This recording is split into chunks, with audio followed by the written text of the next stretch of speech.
Now, the White House taking action and handing down new sanctions against Cuba for the violent crackdown during days of protests on the communist island. Hundreds of Cuban protesters calling for change have been detained and remain missing today. And the Biden administration is also vowing to find ways to provide humanitarian assistance that will reach the Cuban people. We have live team coverage. Hatzavella is standing by with reaction from local leaders, but we begin tonight with our D.C. Bureau Chief Ben Kennedy live now from the White House. Ben.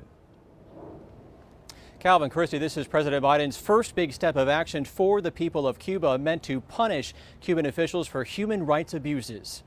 Supporting the Cuban people. To support them, the U.S. imposed new sanctions Thursday against members of the Cuban regime. We have imposed sanctions on the Minister of the Revolutionary Armed Forces of Cuba, Alvaro Lopez Miera. The sanctions also target Government Special Forces Unit, also known as Buenas Negras, identified as Black Berets, an elite Cuban unit that were deployed by the government to crack down on protesters following the widespread anti-government protests. We will stand with the Cuban people who are exercising their universal rights of peaceful protest. The announcement comes on the heels of some South Floridians making the 15-hour trek to D.C. to protest for freedom on the island nation.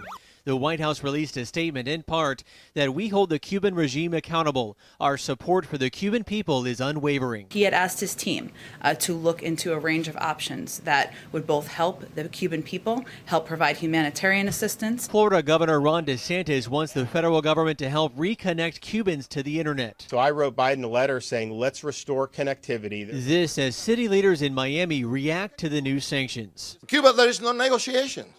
And shame and making a statement by trying to shame a general or a colonel or that.